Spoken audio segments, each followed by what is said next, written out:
has been brought to you by JustNForm.com. If you're tired of being censored, tired of having your data stolen and sold, go to JustNForm.com, a social media site where all voices are welcome. What's going on, everybody? Thank you all so much for tuning into this live stream segment of Mikasa Sukasa. And as always, I am your humble host, Niko House. As always, of course, I want to give a special shout out to our Patreon subscribers. You are awesome. You are the oil that makes this wheel keep turning round. You are the fuel that lights our fire against the establishment. We greatly appreciate you. And I would ask if you would consider donating to our Patreon to keep helping the network grow. Just as a brief aside, had a great weekend. Hung out with Lee Camp, Naomi Caravani, Natalie. I hang out with the entire Redacted Tonight crew. It was awesome. We had some great conversations. It was fun. Naomi's going to come on soon. Lee's coming back on to the show to, say what's up to everybody. And so they just wanted to tell you all, our subscribers, that they wish you well, and if they, that if they have any fans, or if you haven't seen Redacted Tonight, which I can't imagine that people on this channel haven't, go check out their channel. Go to Lee Camp. You go to leecam.com or go to redactedtonight.com, or go to their YouTube page, Redacted Tonight, or you can watch them on the RT network, Russia Today America, RT America, I believe is what it is, on satellite. So, with that being said, let's go ahead and get started. So, I have a brief update on the DNC fraud lawsuit. Just in case you are not familiar with the lawsuit, this is a lawsuit that was started by myself, Jared and Elizabeth Beck. And that's a funny story in and of itself, but that's just the gist of it. Essentially, it alleges that the DNC cheated Bernie Sanders, and it cheated us, his supporters, his donors, his volunteers, his employees. And they failed to keep up with their fiduciary duty, which is, act unbiased and objectively. Maybe if it wasn't in their charter that they had to act objectively and unbiased, then maybe we wouldn't have a case. But tomorrow, Jared will enter into his oral arguments. And if we are successful tomorrow, we will see the beginnings. We will be witnessing the revelation, the genesis, Alpha and Omega, or Omega and Alpha, if I said it in the right order. But we will be witnessing the genesis and the revelation of the largest political lawsuit of all time, with damages up to, but not limited to, $900 million, essentially bankrupting the entire DNC and the Democratic Party, leaving room for another, hopefully more progressive party to take its place. But more importantly, it will give the air of accountability, finally, because we deserve it. We have been seeing people like Brenda Snipes, like Donna Brazile, like Debbie Wasserman Schultz, like Hillary Clinton, like Bill Clinton, like Joanne Reed, like Barack Obama himself. Everyone who is included in the corrupt democratic process that was the Democratic primary. We know that it was not a legitimate process, although in their charter it does say that it has to be a legitimate process. Now, why is it such a big deal? Why is it such a big deal? Say if we get past this dismissal hearing, because we're in an appellate court right now, federal appellate court, and we're entering into oral arguments, and if we do this and we win, if Jared wins, which I actually believe he will, I'm really excited about it. But if we win, we go into the very next stage, which is the discovery. Some witnesses got to be called up. We got to hit some 8675309s up. And we get to subpoena people like Debbie Wasserman Schultz. Get to subpoena people like Hillary Clinton herself. And if you recall, Barack Obama himself was involved in this. So we had to talk to him too. And so was Rachel Maddow. And so was Stephen Colbert, according to the WikiLeaks emails, which, by the way, WikiLeaks emails are administrable in court. Found that out thanks to Elizabeth Lee Voss in one of our interviews. They've already been used in court hearings across the world as valid evidence. And luckily, or hopefully, we get the same judge that we had, which is Judge Locke, because he's probably the most objective judge that we can get in this situation. Even if we lose somehow in the next stage, not this one, because I truly believe that they don't have enough to dismiss anything. And I think that Jared knows this, and they know as well, but they're just following the corporate, it's the methodology they use in every corporate lawsuit is you string it off as long as possible and hope that the plaintiff actually runs out of money. That's what they're hoping. But obviously this is a special circumstance, and Jared and Liz have no intention on quitting on you guys. But we will see revelations unlike, I would say it would be on par with what we read in WikiLeaks. I mean, think about what we learned in the last dismissal hearing. They literally, the lawyers told us the DNC doesn't have to do a damn thing that the people want. They can go in the back room, smoke cigars, and decide like that. And we would have absolutely no say, and nor would we be able to complain about it, according to their attorneys that are representing them, that are speaking for them. And the DNC, the Democratic Party, the DCCC, Hillary Clinton, Debbie Wasserman Schultz, Tom Perez, none of the heads of the Democratic Party came out and refuted that claim made by their attorney. So that tells you a lot. It tells you a lot. So tomorrow is a huge day for us. It really is. And what comes next, even bigger. And if we win this, if somehow we already expected this case to take 5 to 7 years to complete, we're going on year 3. So, and funny enough, we're actually ahead of schedule, I think. So, if we win this 2-3 years from now, we get to look back. Look at that tumultuous election season and finally be vindicated. Potentially restoring even a little bit of our faith back in the system, because maybe one objective judge, if one objective judge exists, he could change the precedent going forward for the rest of this country's future.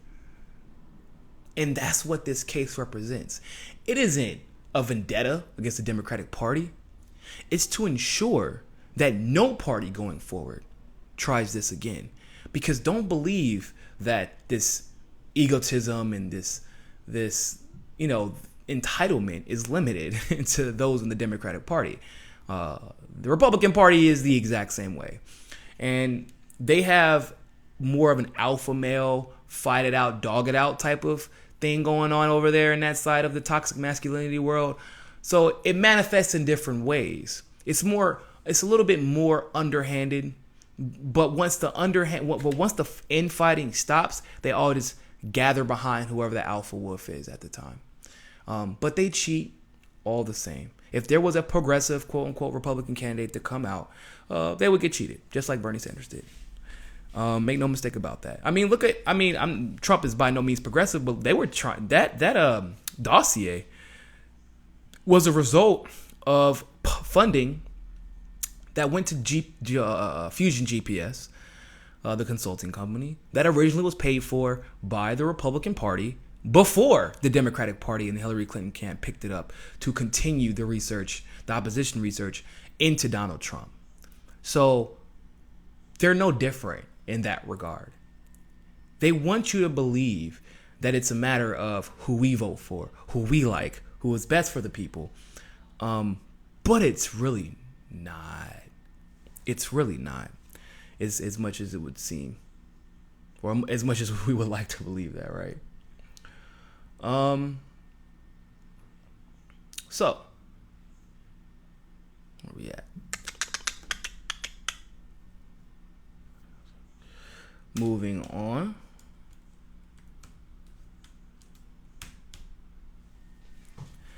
So, I got some pretty cool news for the AOC haters out there. And there seem to be plenty of them, unfortunately.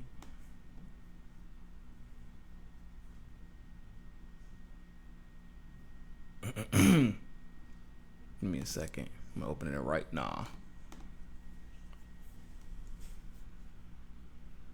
Here we go. Seems to be plenty of the Alexandria Ocasio-Cortez haters out there.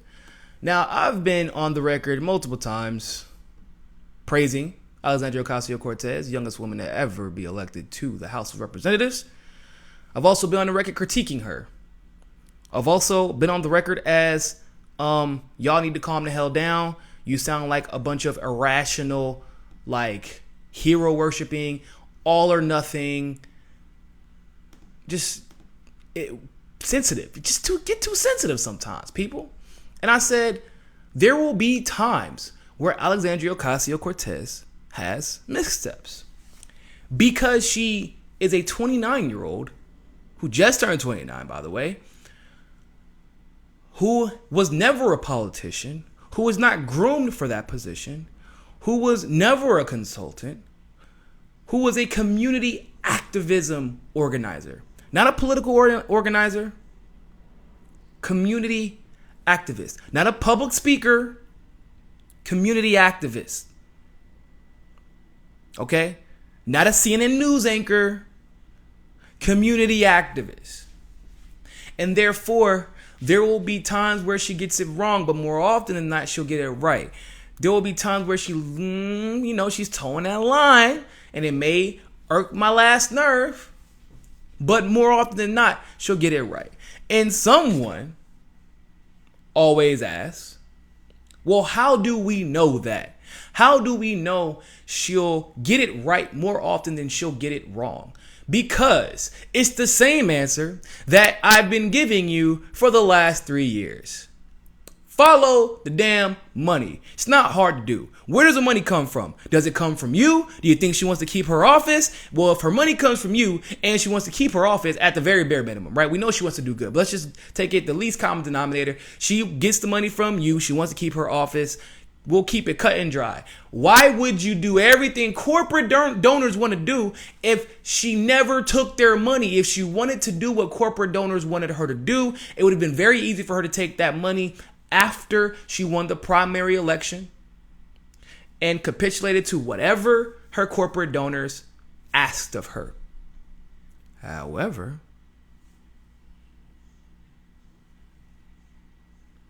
Alexandria Ocasio-Cortez has stood up time and time again. It isn't even January. She hasn't even been sworn in. She hasn't even had a chance to introduce legislation. She's not getting paid right now. As you recall, she even said she couldn't even afford to have an apartment in D.C. But she's not getting paid right now.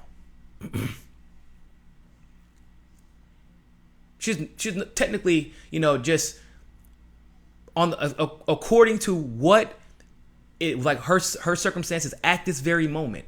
She has nothing to gain by doing what she is doing, by fighting the fight that she is fighting at this point. You could tell some of her moves are somewhat calculated, but other moves are like she just is disgusted by what she is seeing, by what she's experiencing. And here's yet another example, because I don't know if you all heard this, but Alexandria Ocasio-Cortez blasts the bipartisan congressional orientation, saying that lobbyists are here, but where are the laborers? Now, according to Newsweek, Alexandria Ocasio-Cortez and fellow Congresswoman, special shout out to Rashida Tlaib, Mrs. Hell Nah, I ain't voting for Nancy Pelosi.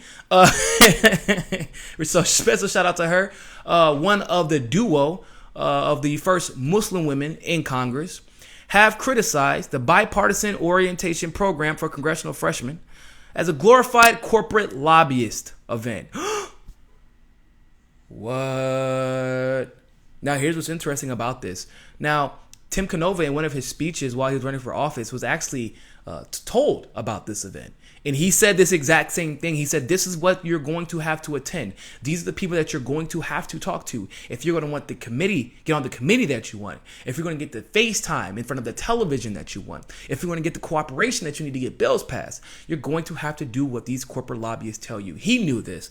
And so Alexandria Ocasio-Cortez is merely echoing these words. Rashida Tlaib is merely echoing this knowledge that has already been, and Tim didn't want to say any names, but this is somebody who's in Congress right now who's saying this. So this person, whoever told Tim, didn't even want to come out and call out these corporate lobbyists, didn't want to call out this event.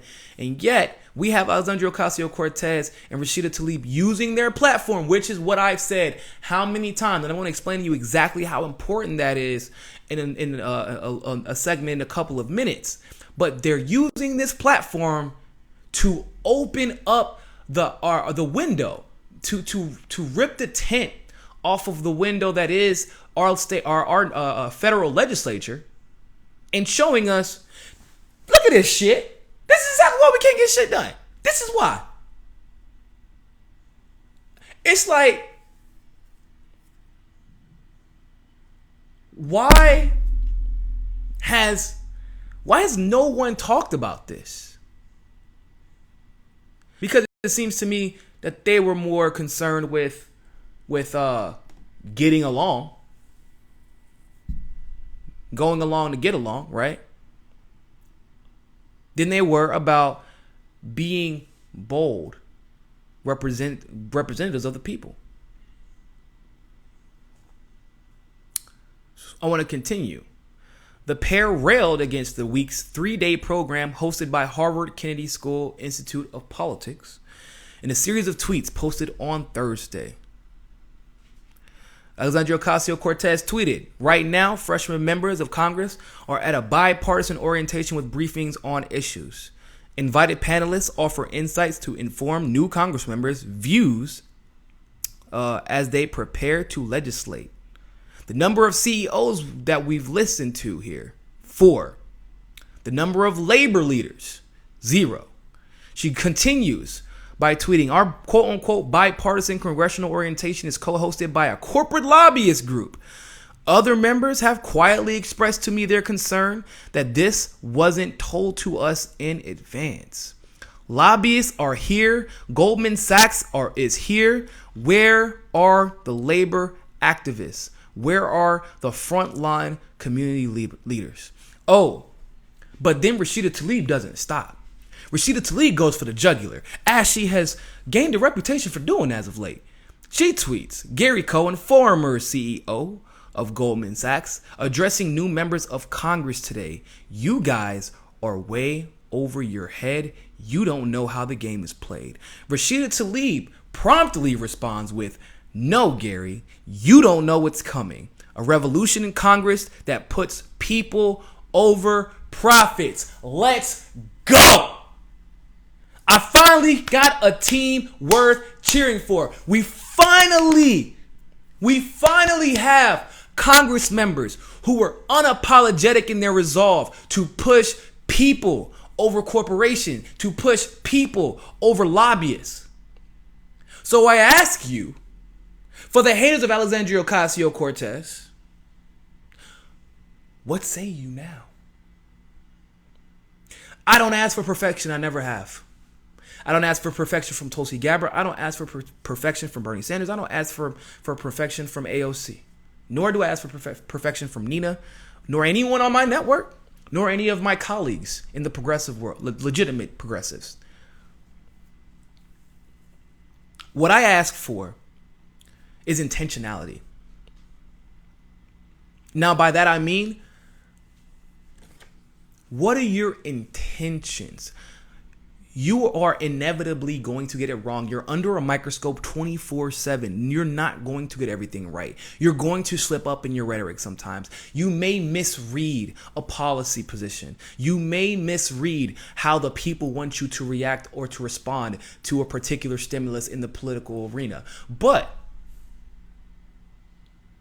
what are your intentions? See, Beto O'Rourke, he was smart, right? Because he said everything exactly how it should be said. Kamala Harris says everything exactly how it should be said. But what are her intentions? Well, her intentions could be revealed pretty easily by understanding that her sister was third in charge as far as advising the Hillary Clinton campaign in 2016. But nobody knows that. I wonder why nobody knows that. Because it's being kept from us. I wonder why it's being kept from us. Because that was their intention. Their intention is to hide the establishment connections of Kamala Harris. However, Alexandria Ocasio-Cortez and her family even are very bold about her background. She's very bold about her activism, about her Green Party roots, which is clear given her advocacy for a Green New Deal. But this should be invoking protests across the country. This story, in my opinion, it got coverage, but it was not a big enough story on Twitter, on social media. It was not covered from start to finish like we've seen in the past. And it should have been, in my humble opinion. Now, why is that? Because, well, isn't that how every other story like this is covered? If it was Kamala Harris who tweeted something like this out, which, you know what?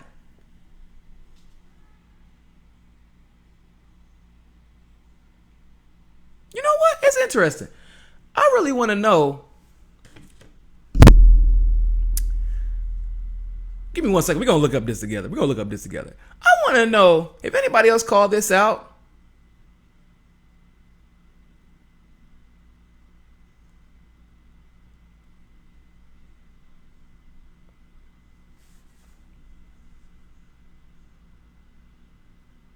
Has anybody else called this out? We're going to look right now.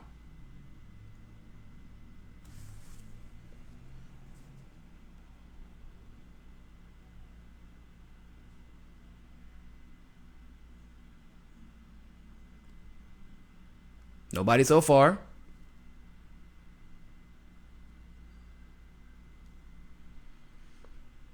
AOC, Rashida Tlaib, AOC, Rashida Tlaib. Okay.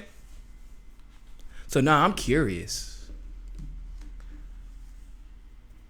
Because I'm legitimately curious now.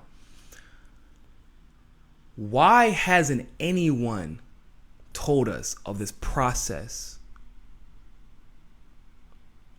And like I said, there are some people whose even if it's a resolve on the surface, it does benefit us in the end, right? So like I always say about, for example, Ro Khanna. Ro Khanna, in my opinion, is not an unapologetic progressive. He is a careerist. He's part of the career progressives who have tried to take the movement and, use the momentum that it's created to have long-term success. That is what I believe a Ro Khanna is. But Ro Khanna, he went to the same meeting. He was literally just a freshman. Ro Khanna did not speak of this. Tim Canova spoke of this before he even won, saying that he was going to call out this and document in every way how corporations were going to try and screw over the little guy. But we've never heard of this.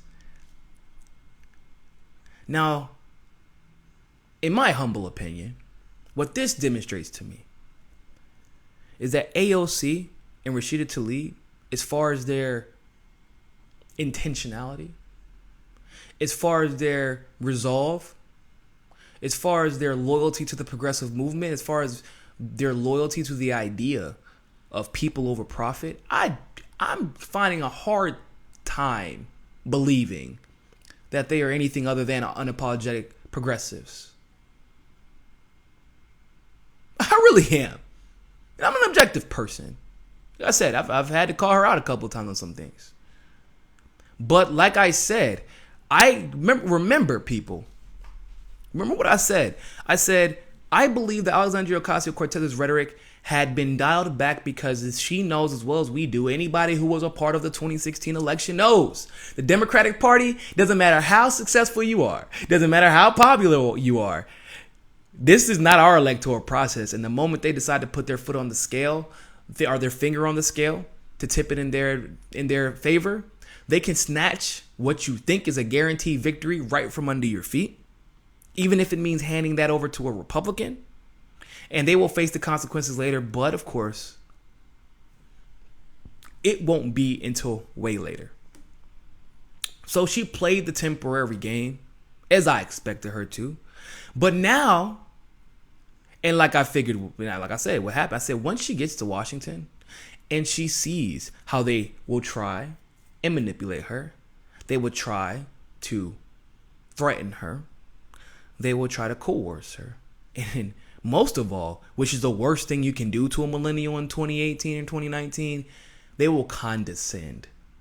And for some reason, that is our, it's not even, I wouldn't call it our kryptonite as millennials.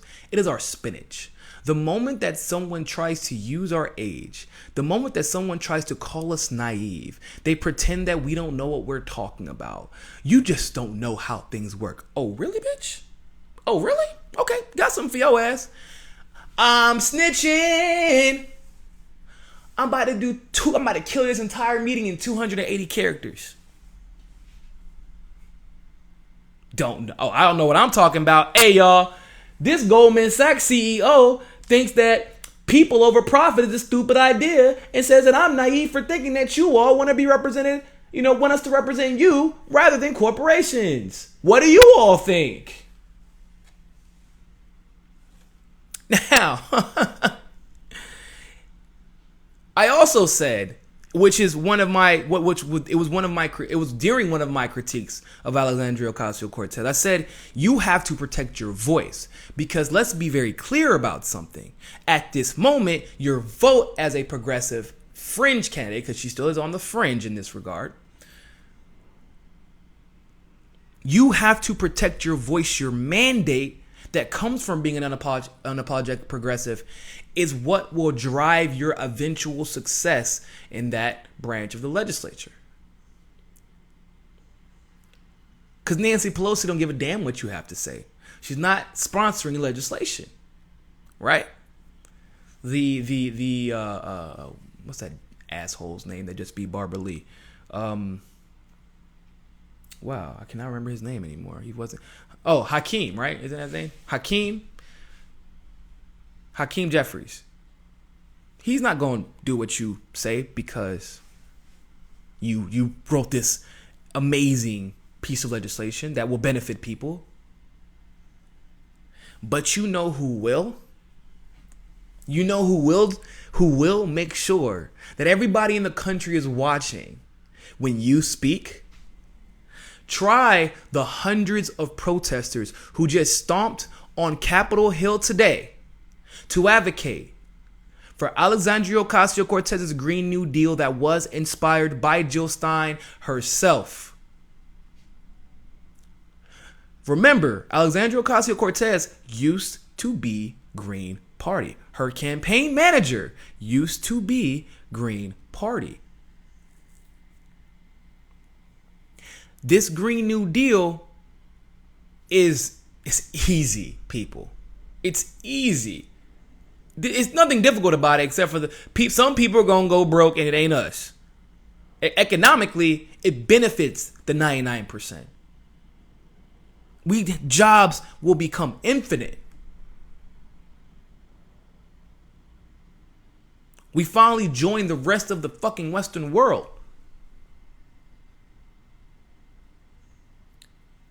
Alexandria Ocasio-Cortez's power right at this very moment doesn't lie in her vote.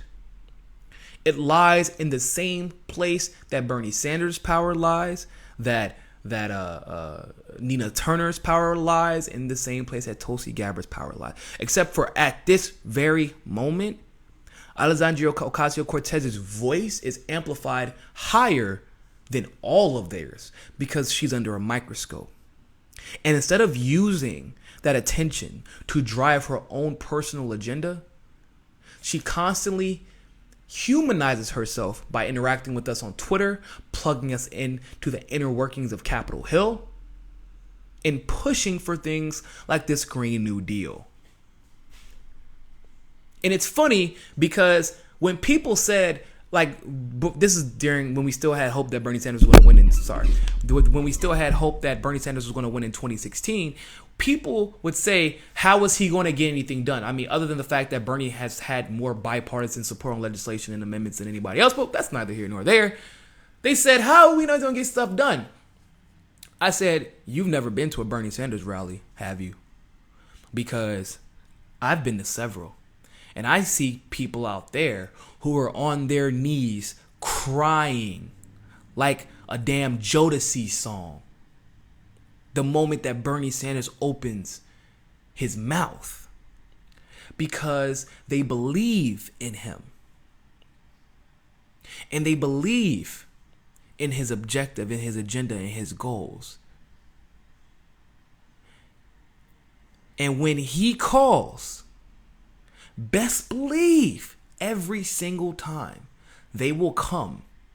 They will stop what they are doing. I'm not telling you this from a guess. I'm telling you from what I know, from working on the campaign, from being at these rallies. When people ask, Donald Trump unfortunately had the same effect on his following, his support base.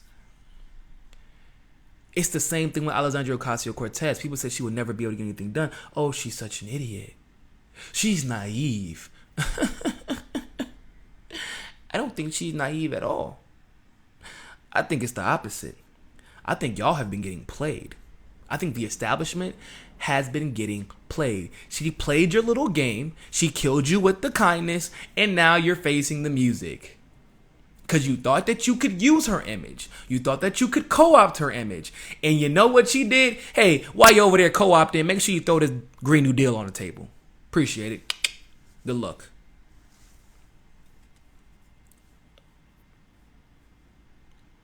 So I must admit, I am very, very proud of Alexandria Ocasio-Cortez. I am proud that before, think of how important her mandate is. She hasn't been sworn in yet. She is not Congresswoman Ocasio-Cortez yet. You know this, right? She cannot legally introduce a bill right now. You know this, right? She can't sit on a committee. She doesn't have a chief of staff. She doesn't have chief, quote unquote, advisors at this point.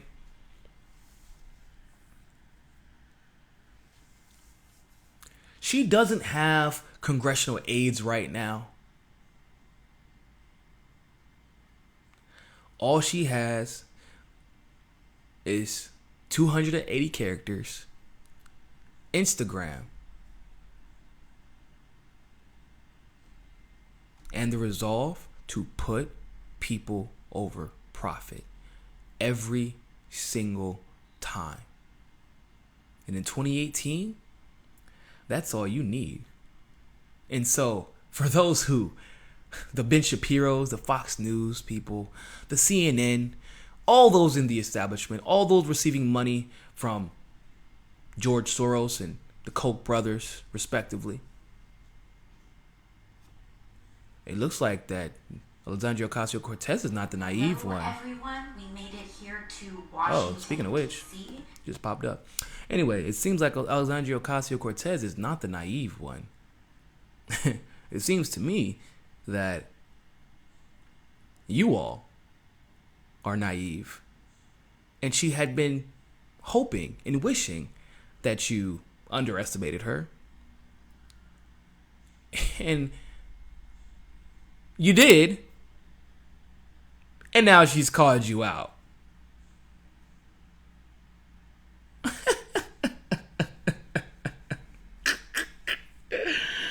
Now you got to deal with the Green New Deal. You got to deal with protesters stomping Capitol Hill once a week, it looks like.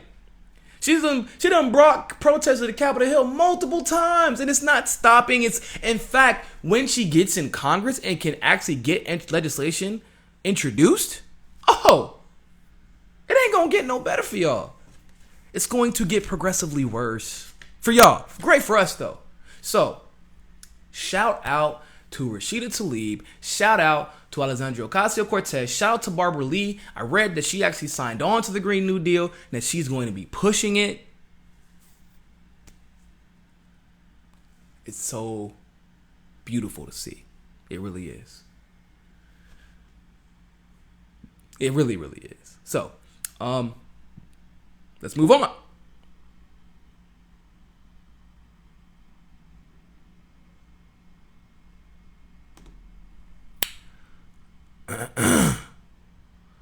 Oh, y'all gonna love this. Oh, man.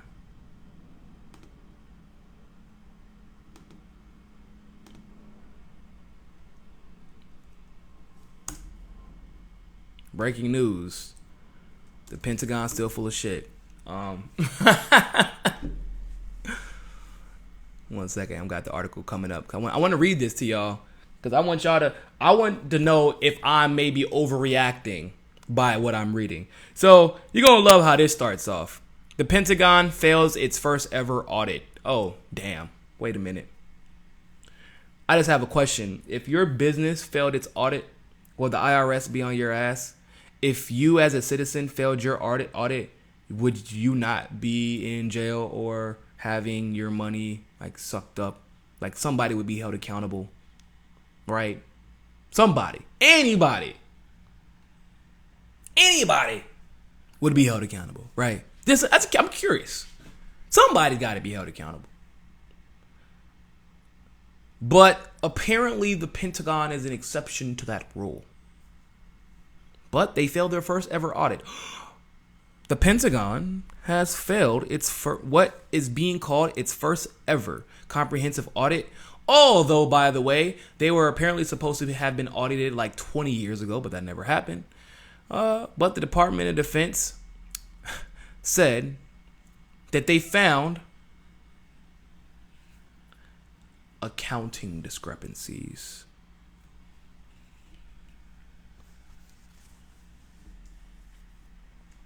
Y'all gonna have to excuse me. I'm just looking for a damn gun to shoot myself with because I can't deal with this rhetoric. This is double speak. If you're familiar with George Orwell, if you're familiar with the book 1984, this is double speak. There ain't no damn a $21 trillion accounting discrepancy. Motherfucker. You know how many people are in jail right now for either money laundering or for embezzlement, who have probably read this article and said, hold up, you telling me that we can get out of this shit if I just say I had an accounting discrepancy? Hey, I need you to get my lawyer on the phone. It was like, whenever James Comey said, we know that she did illegal things, but she didn't mean to. She didn't intend on breaking the law. So let's cut her a break. You know how many felons were probably on the phone with their lawyer the next day? Hey, bro, so you telling me if I didn't mean to break the law, then I can get away with breaking the law? Well, shit, man, go ahead and appeal that. Get me out of here. And call the posse back up, because we got a lot of laws that we ain't mean to break that we going to be breaking soon. Like, accounting discrepancy. Listen, bro. You can't have a $21 trillion accounting discrepancy. You can have a couple of $100 accounting discrepancy. Hell, you're dealing with government money. You can have a couple of $100,000 of an accounting discrepancy. You can't have a $21 trillion accounting discrepancy. Somebody was stealing. That's what that means.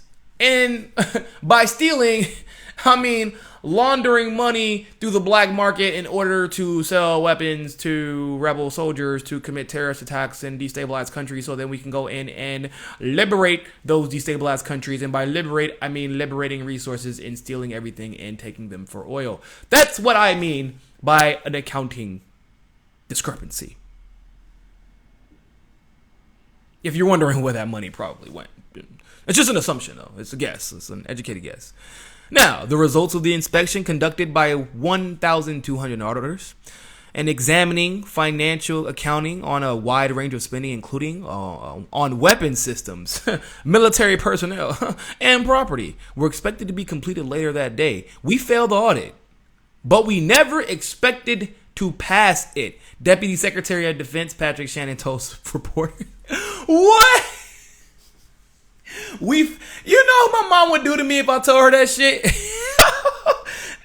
I can just imagine in high school if I walked up to my mom and said, Mom, listen, sit down with me for a second. I failed the test, okay? I failed my calculus test. But listen, it's not that bad because I never expected to pass it to begin with. Now, I hope that means that we can come to a common understanding that maybe the next one I'll pass. But this one, since I wasn't expecting to pass, you're not going to whip my ass and ground me for the next 6 months. Are we good? No, my mom would smack me across the face. I would be missing a tooth if I told Mom. I would get in more trouble for saying I expected not to pass. Actually, probably. I'm sure you probably would have too. Oh, sweet Jesus. He added that the findings showed a need for greater discipline in the financial matters within the Pentagon. A greater discipline with... I'm tired of this lackadaisy, this just fluffy, flowery. Oh, we just need to do better. Nah, someone needs to go to jail. Like yesterday. Somebody needs to go to jail right now. Somebody need to be in Guantanamo Bay for $21 trillion.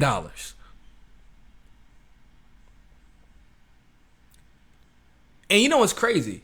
The Pentagon is, by the way, I just want to talk about the irony of politics. The Pentagon is primarily ran by hardcore neoconservatives. The same conservative party, the same one, that same one, that is all about fiscal conservatism and financial responsibility. And always calling out those welfare queens. And saying that it's poor people's fault that they're poor. Damn food stamps. We don't need that. They can just starve. Ramen noodles are cheap. There's plenty of food. Go to college, you can eat in the hall, the dining hall.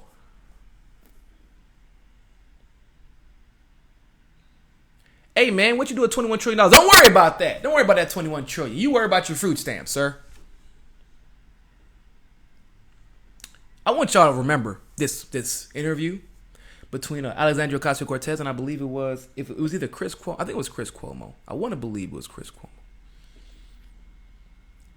When he said, no, Alexandria, AOC, this Medicare for All plan has people like myself a little worried because how do you intend to pay for this? Bitch, I got 21 trillion ways we can pay for that. Right now. 21 trillion ways. Count them. 1, 2, 3, 4, 1 trillion. And then Vox, as a way to ease our minds, as a way to quell the fears that the Pentagon actually had the money and that they just laundered it and gave it to rebels that would then become terrorists, that would destabilize nations and at the behest of the United States, that would then be raped and pillaged for oil and money, where we would destroy their democratic government and implement a new dictatorial, right-wing, theocratic, authoritarian, quelling that fear for us. Vox just let us know that they literally made an article about this. Not even joking. the $21 trillion that couldn't pay for Alexandria Ocasio-Cortez's Medicare for All plan. And I was like, wow, they must have did some great statistical work, and they punched the numbers, plugged them in, let Microsoft Excel do their thing, and this is going to be some great empirical evidence to prove that maybe we need to think twice about Medicare for all. Maybe all of the work from all of the institutes that literally says that this would be way easier than literally anything we're doing right now, maybe they're wrong. Let me hear what Vox has to say. See, Alexandria Ocasio-Cortez doesn't understand how this works. We can't use the $21 trillion because it never existed. It was merely an accounting error. She's clearly an idiot. There you have it. Hot take of the week. I know you didn't just call that shit an accounting error. I know you did not just call $21 trillion. 21 y'all, I'm saying 21 trillion so much that it's actually starting to lose its value because Vox and Reuters are trying to convince me that $21 trillion ain't a lot of damn money. Like, you can't, even if you were typing on a computer, right? I'm gonna tap this really loud so you can hear what 21 trillion, like, maybe, so this is what like 21,000 sounds like by, if you made a mistake.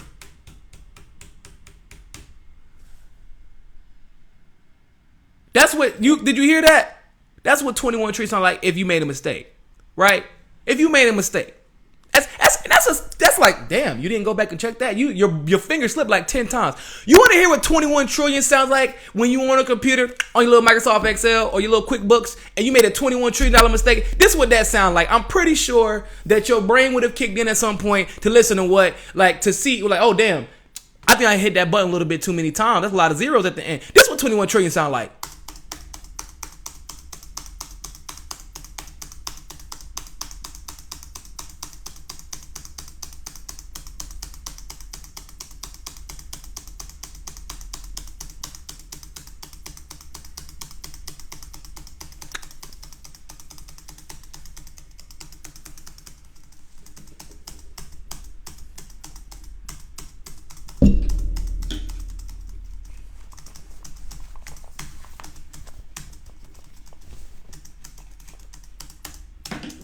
Damn, man. Wonder what the family doing tonight. Oh, shit. Mom's making macaroni for dinner. Oh, damn. Did I put 21 trillion instead of 21,000? Like, that's what 21 trillion sounds like when you're making that mistake. You can't miss $21 trillion of mistakes. And the fact that mainstream media is trying to pretend that this is merely a mistake is absolute insanity to me. It is insane, literally. It is a lie. It is nothing more than a lie. There's no way to eloquently say a lie in this regard. If that was you would not only be in jail, your whole family would be in jail. Your kids would be in jail. Your kids would have their wages garnished until your family name is, your debt is either paid off or all y'all are making Jordans in a private prison somewhere for the next 3 generations of your family. That is what would happen.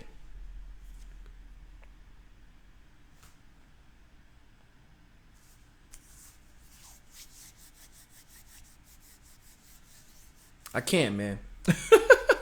Can't. For the last story of the night. There's something entertaining for y'all. Hillary Clinton and Bill Clinton went on a little speaking tour. They charge to just hear them speak. I know, right? How magnanimous of them. How magnanimous of them. They're so sweet. They only charge a couple $100 a ticket. Some of them were as low as $60. But Remember how the Chicago Tribune reported that Hillary Clinton was still the best chance to beat Donald Trump in 2020? Remember how she won the most popular votes? She was the most popular. She won the popular vote.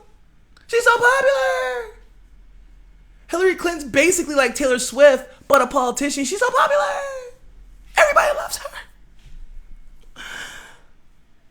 Y'all, she couldn't get anyone to show up to see her speak. Apparently, they had to close. You know, they're like the little tricks that they pull. Like, so if the concert is like half of a stadium, they like pull curtains or turn off the lights to make it seem like it's more full than it really is.